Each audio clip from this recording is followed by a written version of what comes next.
Hello students. Previous classes में हमने budget line और इंडिफरेंस कर्व के बारे में सीखा था।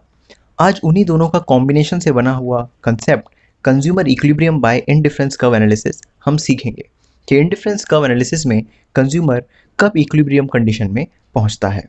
तो इसके लिए कंज्यूमर को दो सेटिस्फेक्शन पूरी करनी पड़ती है। पहली है कि M R S X Y is equal to the ratio of prices that is P X upon में पी वाई। दो गुड्स ले रखे हैं यहाँ पर एक्स एंड वाई, उन दोनों का एमआरएस उन दोनों के प्राइसेस के रेशो के बराबर आ जाए तो वो कंडीशन कंज्यूमर इक्विलिब्रियम की होती है। ऐसा भी हो सकता है कि जो एमआरएस एक्स वाई है वो ग्रेटर या स्मॉलर भी हो सकता है।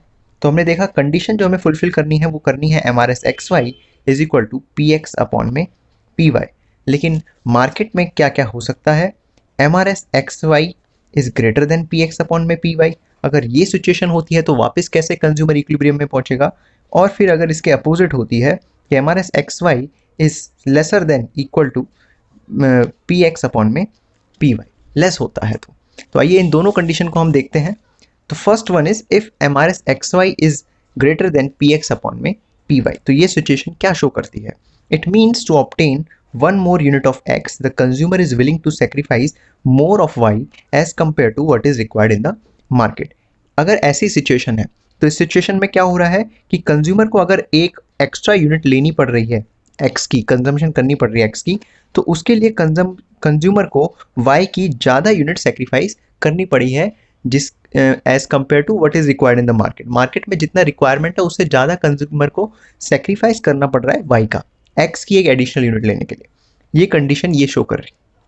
इससे क्या होगा? It induces the consumer to buy more of X. इससे कंज्यूमर एक्स को ज़्यादा लेने लग जाएगा। As result M R S fall.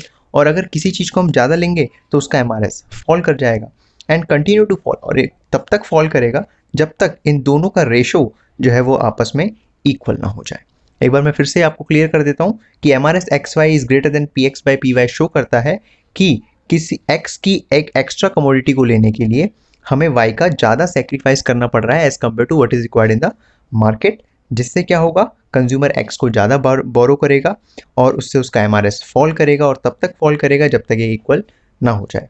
Second condition है कि अगर if M R S X Y is less than P X upon में पी वाई, तो इसी का अपोजिट एक्सप्लेनेशन हो जाएगा। इसमें क्या लिखेंगे हम? It means to obtain one more unit of x। एक यूनिट x की लेने के लिए the consumer is willing to sacrifice less of y as compared to what is requirement in the market. तो एक x की एक्स्ट्रा लेने के लिए कंज्यूमर को y का कम से कम सेक्रीफाइस करना पड़ रहा है, जैसा कि मार्केट में रिक्वायर्ड है उससे कम ही उसे सेक्रीफाइस करना पड़ रहा है। तो इससे क्या होगा? अगर उसे कम सेक्रीफाइस करना पड़ रहा है y का तो वो x को कम लेगा और y को ज़्यादा लेने लग जाएगा। As a result MRS rises till it become equal to the ratio of prices and equilibrium is established। तो उससे क्या होगा? अगर वो y को ज़्यादा लेने लग जाएगा तो MRS बढ़ते चल जाएगा x का, और वो तब तक बढ़ेगा जब तक ये दोनों इक्वल ना हो जाएं आपस में, और इक्विलिब्रियम उससे स्टैब्लिश हो जाएगा।